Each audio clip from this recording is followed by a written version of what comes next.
Bayangkan kalau ada 1.000 orang seperti ini, yang duit cashnya ada di belakang kasur gitu kan ya. Tiba-tiba keluar program redenominasi Benix. Tujuannya menghilangkan 3 nol di belakang itu. Kalau duit lu nolnya masih kebanyakan, nggak berlaku. Lu harus bawa ke bank. Ditukar. Ketahuan dong. Lu duit lu dari mana nih? Lu cuci duit apa lu korupsi apa gimana nih? Kan iya dong. Pusing dong orang-orang kayak begini. Tapi kalau ini duitnya tiba-tiba hangus, nggak bernilai, 100.000. Mau nggak mau lu bawa. Pasti. Prabowo lu dapet duit gratis nih dari gua tuh. Tapi ini salah satu yang saya sering dengar dari Bang Benix juga. Musuh kita itu kan koruptor ya. Yang kemarin kan sempat teman-teman yang anak-anak muda influencer kan tuntutannya juga tidak terlalu banyak ke situ gitu. Kalau Bang Benix kan koruptor. Koruptor ini kan gimana caranya untuk ada yang unik tuh, gimana caranya kita bisa mengecilkan hukum berat koruptor, malah hukuman mati malah ya. Sempat diusulkan. Kalau Terus saya itu usulkan itu. Pembatasan transaksi cash di betul. bawah 10 juta ya. Iya, di atas 10 juta di atas 10 wajib juta harus pakai transfer. Non cash ya. Nah, yang menarik itu redenominasi. Nah, itu gimana untuk hebat ya? Baca tulisan gua Martin ya. Ini lucu. Gini loh, pemotongan nilai nominal uang, tapi untuk tujuannya selanjutnya untuk membuat koruptor ini kapok gitu. Betul. Supaya narik duitnya masuk ini? pulang kampung. Jadi ini berangkat dari pertemuan gua ini dengan salah unik satu anggota parlemen. Bendahara salah satu partai besar di Republik Kazakhstan ya katakan ya. Kaya banget. Oh, bukan di Republik Konoha, bukan ya? Bukan Republik Kazakhstan. Republik Kazakhstan ini. Terus. Ini gue diundang datang. Masuk ke rumahnya. Kan kayak gue kan diundang ke perumahan gitu. Iya. Masuk ke perumahan gue tanya, oh ini perumahannya bagus ya, banyak ininya gitu. Tengah-tengahnya ada kebun binatang gitu. Bagus ya. Gue tanya satpamnya, Pak, rumah Pak ini mana? Ini rumahnya. Oh bukan, maksud saya mau ketemu rumah Pak ini, di mana rumah? Ini rumahnya. Maksud Bapak, ini rumahnya. Satu perumahan itu, rumah manapun yang lu tunjuk, itu rumah dia. Jadi gila, gede banget. Orangnya mungkin tahu marah kali ya. Tapi gue kaget. Ada kebun binatang, burung merak jalan-jalan di sana. Waduh, buset, kaya banget lah. Anggota parlemen. Dan gue tahu, dia banyak perusahaan, banyak usaha-usahanya di daerah-daerah gitu. Gajinya karyawan itu cash. Kan jadi pertanyaan. Karena kan gue ngobrol-ngobrol juga. Tiap bulan nanti kita harus pergi ke tempat Bapak bawa karung. Jadi bawa karung, lu bayangin kalau dia punya 60 perusahaan, 60 karung dia harus datang gitu kan, bagi-bagi bayar cash. Di situ kan ada indikator bahwa kenapa sih dia harus pakai cash? Berarti kan mungkin ada masalah dengan sistem perbankan nasional gitu kan ya. Atau jangan-jangan memang duit cash itu disimpan di balik tempat tidur. Kan gitu. Gue positive thinking aja gitu kan ya. Tapi indikasi positive thinkingnya adalah bayangkan kalau ada 1.000 orang seperti ini, yang duit cashnya ada di belakang kasur gitu kan ya. Tiba-tiba keluar program redenominasi Benix. Tujuannya menghilangkan 3 nol di belakang itu.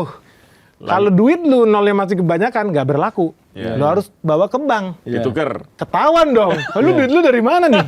Lu cuci duit apa lu korupsi apa gimana nih? Kan iya dong. Pusing dong orang-orang kayak begini. Ya, tapi kan kita baik. Ya udah lu bawa aja ke bank, tuker duit lama yang nolnya kebanyakan dengan duit baru yang nolnya dikit, tapi di korting ya. Gitu, di korting 70% misalkan. Dibanding nggak berlaku? Iya dong. Nah, negara untung nggak? Negara untung. Kalau menurut estimasi aja ada duit 3.000 triliun hasil korupsi. Let's say balik 50%. Negara dapat 1.500 triliun. Wih, lumayan banget. Hampir setengah APBN cuy.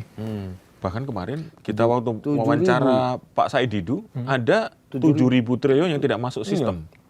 Ini gila lagi ini dari ada di bawah tempat tidur nih. Judi online dari narkoba gitu-gitu. Itu gila loh kalau memang 7.000 triliun. Kan seru kan? Kalau bisa pulang kampung gitu loh. Tapi saya yakin kalau itu bisa diwujudkan, saya yakin banyak duit yang pulang kampung dibandingkan tax amnesty. Dibandingkan tax amnesty. Tax amnesty pun udah terbukti gagal, orang juga nggak mau. Tapi kalau ini duitnya tiba-tiba hangus, nggak bernilai, 100.000. Mau nggak mau lu bawa. Pasti. Prabowo lu dapet duit gratis nih dari gua tuh. Menarik tuh. Nah ini gue senang kenapa? Karena kita ngomongin soal sistem jadinya. Jadi tuntutan kita ke parlemen, ke negara, policy kan, kebijakan. Dibandingkan yang bikin sama anak-anak influencer itu turunkan Saroni, apalah Saroni gitu lah. Turunkan Eko Patrio gitu kan. Gaji DPR, aduh itu kan kecil banget gitu, itu orang per orang. Tapi duit Sahroni kemarin udah dibagi-bagi tuh di kotak. Oh ya, dibagian. Kebagian nggak? Nggak kebagian, belum sampai sono udah bubar. Udah habis ya. Itu bagian kecil dari sebuah sistem yang mesti dibereskan betul. kan. Kan kita harus lihat mereka itu cuma orang per orang. Kalau kalian punya teman-teman di anggota DPR pun pasti tahu anggota DPR itu cuma karyawan. Iya. Cuman tools. Kalau orang nggak suka sama ketuanya diganti PAW selesai lu. Iya. Tapi kan redenominasi ini kan sempat muncul juga beberapa tahun lalu. Betul. Tapi kok kayaknya hilang lagi gitu, Bang. Waktu itu memang momennya nggak pas karena takut supaya inflasi. Inflasi. Karena bisa jadi misalkan harga barang kita bilang 37.000 gitu kan. Kalau Jadi nolnya dihilangin, 37. bulatin aja jadi 40 gitu. Iya. Ya jadi naik dong. Iya kan pembulatan. Kalau zaman dulu ya mungkin begitu. Tapi zaman sekarang banyak orang bayar pakai QRIS. Bisa nggak bikin 37.500 setelah redenominasi? Bisa, 37,5. Cekling, selesai. Nggak perlu bawa pecahan lagi, gocap 50. Kalau zaman dulu memang orang bakal pembulatan ke atas lah. 37.500 dia bikin 38 biar gampang kan. Sekarang nggak perlu. Jadi contoh kayak beli misalkan, kita sebut merek lah. Kita makan burger lah di Amerika. Harganya pasti nggak bulat. $4,17. Jadi ada sen. Ada masalah? Nggak ada masalah. Kita pun bisa bikin yang sama gitu loh. Harga barang misalkan tadi 37.500 jadi 37,5 bayar. Selesai. Jadi itu betul-betul ada yang bilang bakal terjadi inflasi atau enggak, menurut saya enggak. Malah keuntungan kita adalah orang jadi makin susah korupsi.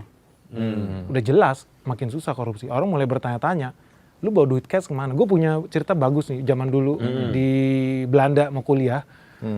Supaya beli kan duit nggak banyak ya, jadi cari laptop pun gue pergi ke website barang bekas. Ada namanya Marketplaats di sana, marketplaats.com. Di sini mungkin kayak OLX lah, toko barang bekas online. Gue akhirnya beli di situ. Oh, cari laptopnya ada yang murah, masih bagus. Harganya diskon 70%.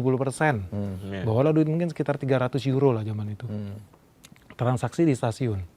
Pas gue mau bayar, yang gue mau bayarin takut. Hah, kenapa bayarnya cash?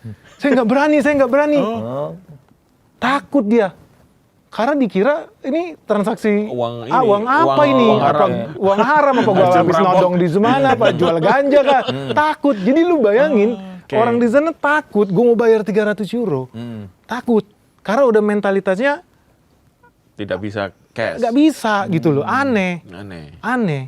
Even mau beli barang ke supermarket di sana, ada namanya Hoogvliet di sini mungkin setara kayak mungkin market range market. Gue mau bayar 50 euro atau 100, ditolak sama mereka. Nggak berani mereka. Literally nggak berani. Apa ini gitu loh. Lu mau cuci duit kah? Lu hasil tindak kejahatan kah gitu loh. Se-aware itu mereka. Nah kita nggak ada kesana, kita aneh, konyol banget gitu. Gue ke beberapa pasar di daerah di NTT, orang beli sapi harga 45 juta di pasar basah pakai cash. Gila apaan ini gitu kan.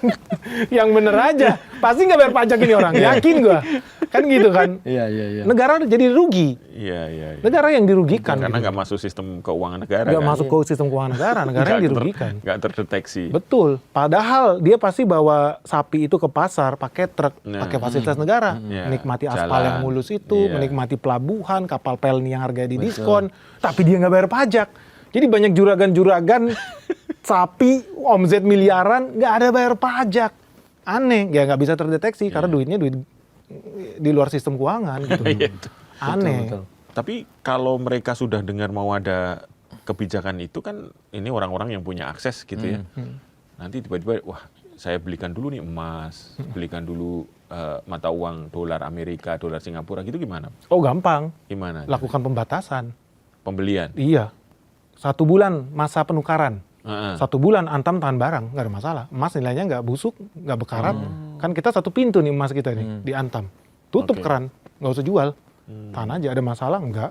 Orang nggak makan emas juga nggak ada masalah. Tahan itu 1 bulan. Transaksi foreign currency dibatasin kecuali buat bisnis PT. Orang ekspor impor batu bara atau orang ekspor impor barang dan jasa, jelas. Tapi tiba-tiba Benix kucuk-kucuk nggak pernah transaksi ke Singapura, kalau tiba-tiba $7 juta dia kirim atau belanja duit, itu kan kedeteksi loh. By the way kita mau beli foreign currency aja, bank itu lapor ke bank sentral. Tiap minggu mereka kasih laporan. Kita Berapa jual ya? dolar berapa, kita jual dolar Singapura berapa, jual euro berapa. Jadi bisa dideteksi itu. Itu nggak ada, itu super simple lah. Simple ya? Iya, langsung tutup keran, selesai. Money changer langsung ditutup dulu, selesai. Berarti kalau itu perlu kita dorong dong nih, Redominasi. Iya. Kita hitung minimal kalau kata si Said Didu berapa? 7.000. 7.000. Kalau kita 3.000 lah. 3.000 ya? Iya, 3.000 triliun itu bisa balik ke negara. Tapi ya harus ada cashback juga ya buat koruptor. Iya. Lu rela gak koruptor dapat cashback 30%? Tapi dibanding enggak loh, gue pikirannya itu aja Iya, sih, iya. dibanding Daripada enggak. nggak dapat duit. Iya, pemerintah dapat duit, ya bisa dibilang kita melegalkan tindak kejahatan, ya apa bedanya sama teks amnesti Iya, yang kemarin sebenarnya. Iya. Kan sekarang sebenarnya udah sampai kampung-kampung juga kan QRIS udah masuk. kan, udah masuk gitu. Iya. Sudah. Iya. Jadi mungkin bisa pelan-pelan kalau kita dorong untuk mencegah itu kan paling tidak ditarik dulu duitnya tuh. Betul, Iya kan? harus pulang Yang di kampung bawah itu. bantal di Nah, itu dia. bunker-bunker itu Itu. harus dikeluarin dulu ya. Iya. Atau kita buat tidak berlaku. Kita buat tidak berlaku, kan ngeri kan.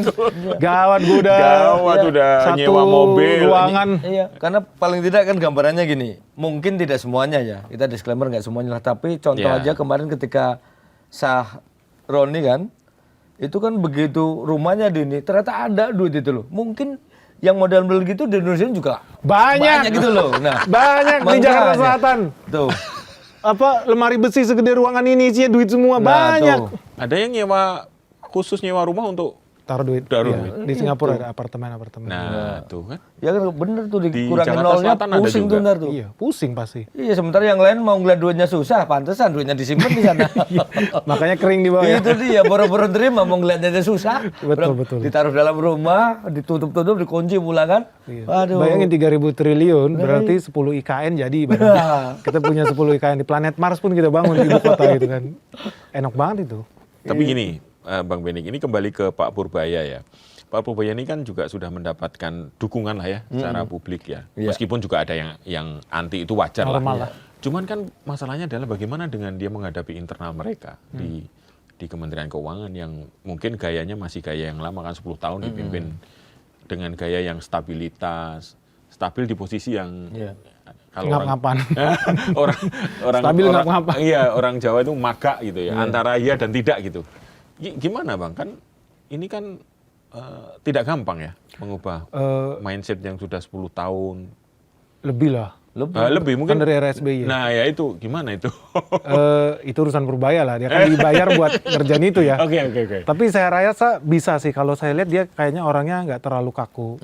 Tapi di sisi Nyantai. lain dia juga nggak bisa dibodoh-bodohin. benar. Karena dia main data, dia pegang data dan dia mau present data sendiri. Artinya kan kalau dia presentasi bukan karyawannya, ada konsekuensi yang lu omongin harus bener. Dia harus cek. Kayak kemarin kita lihat dia ngetes loh telepon kering pajak. Iya benar. Cortex Cortex ya? ya. Di situ dia nggak kan, gue dikibulin ya sama anak buah nih. Emang betul lu dikibulin. Iya kali Cortex program, dulu negara habis triliunan lu gue bikin Cortex. Pendapatan negara minus. Itu berarti kan kerugian keuangan negara. Sampai hari ini nggak ada yang masuk penjara. Kok aneh lu jalanin negara kayak anak bocil, Iya. program-program habis triliunan nggak ada konsekuensi, aneh banget. Siapa yang mau gitu kan, aneh banget gitu. Lu bikin kesalahan merugikan negara lu, triliunan. Nggak ada yang masuk penjara. Ini negara apa gitu kan. Iya, Tapi anyway ya dia juga nggak cari masalah juga. Dia Iya. kan nggak ngata-ngatain orang lain gitu. Oh taktis nih dia tahu nih. Dia jadi tahu. Tahu ininya. Dan ya. ngasih Nyentilnya kode, tahu ya. nyentilnya tahu. Lu jangan main-main sama gua. Gua mau cek ke bawah. Karena dia orang market. Kita investor ya. Kita pun ketika mau invest pun kita masuk. Kita sering masuk ke pedalaman-pedalaman, ke Sulawesi, ke Papua. Ya supaya kita nggak ditipu sama namanya laporan keuangan yang bodong itu gitu. Orang bisa rekayasa. Tapi kalau datang ke sana mana ya tambangnya ya? Katanya sini punya 5.000 hektar, sampai sana nggak ada. Yang ada orang jemur-jemuran di situ. Jadi memang dia ya itulah dinamika birokrasi di Indonesia. Ada beberapa kementerian itu yang siapapun menterinya pasti nggak akan berubah. Oke. Karena birokrasinya. Karena begitu. birokrasinya lebih kuat gitu. Dirjen-dirjen ini kan banyak yang levelnya udah kayak sekda kalau daerah. Siapapun gubernurnya yang berkuasa sekda. Oke. Gitu kan. Jadi malah banyak kepala daerah pun suka ngemis-ngemis sama sekda. Pun gue lihat, mau ketemu gubernur harus sama sekda. Mau jalannya harus sama sekda. Gila, Balik lebih powerful. Soalnya gubernurnya di Jakarta. Iya. Hai gitu kan. Yang jalanin sekda di daerah. iya. Tapi ya kalau yang kita lihat si Purbaya ini kayaknya bisa turun langsung sih ke bawah. Dan dia mau gitu loh. Mau turun langsung dan ngecek sebenarnya yang dia lakukan benar apa enggak. Dampaknya seperti apa ke bawah. Karena jujur aja menurut gua Ya contoh gini ya, kayak kita kan sekarang mengandalkan itu operasional negara kita yang defisit ini kan dari surat utang. Dan kayaknya bangga banget surat utang kita mayoritas sold out yang beli investor lokal gitu. Tapi nggak pernah berpikir itu kejahatan. Kenapa kejahatan? Negara ini defisit. Oke, katanya tahun ini mau belanja negara 3.600 triliun. Sampai detik ini pun duitnya nggak turun. Penyaluran distribusi itu ke bawah nggak terjadi. Biasanya kan anggaran baru dipakai di akhir tahun. Jadi orang kering kerontang megah-megah nih sampai berbulan-bulan sampai hari ini pun nggak nyampe 50% serapan anggaran. Padahal duitnya utang. Artinya kan pemerintah bayar bunga. Nah pertanyaannya, pemerintah bayar bunga pakai duit siapa? Pemerintah bayar bunga ya dari pendapatan negara. Ada penerimaan negara bukan pajak, tapi yang paling banyak dari pajak. PPH, PPN. Nah yang bayar PPH PPN siapa? Kita semua yang ada di ruangan ini. Plus driver Gojek. Plus orang-orang yang di bawah yang paling kecil sekalipun yang kalau mau makan itu beli minuman, beli tepung terigu, beli gula, bayar PPN. Pajaknya dipakai buat bayar bunga. Bunganya diharapkan bisa diturunin ke masyarakat, tapi ditahan-tahan. Ditahan lagi. Padahal jalan terus. Dan negara ngutang sama rakyat melalui SBN. Kita semua banyak orang-orang mungkin kalangan menengah ya yang gue lihat ya. Kalangan menengah atas itu lu harus mikir kekejaman lu. Ketika lu beli surat utang negara, lu kan makan bunga. Yang bayar bunga lu itu bukan negara. Tapi kalangan menengah bawah. Membayar pajak. Menengah bawah ini yang bayar lu. Kalau oligarki itu udah ngerti gimana caranya pasang perusahaan di Cayman. Nggak bayar oligarki. Tapi yang kalangan bawah kan nggak ngerti bayar konsultan pajak di Cayman Island. Supir bangunan, gitu kan, driver, truk. Mereka real bayar pajak 11% setiap transaksi. Bayar 11%, supaya kalangan menengah atas menikmati SBN. Yang dibayar sama orang menengah bawah. Kan sadis. Sadis lah. Sadis banget. Kalau punya rasio berpikir seperti itu, artinya kan penggunaan anggaran belanja negara ini harusnya lebih bijak. Gimana caranya bisa kembali lagi dong ke bawah? Masa duitnya lu taruh di Menara Gading? Ya kan nggak logis. Makanya menurut gue itu keji sih.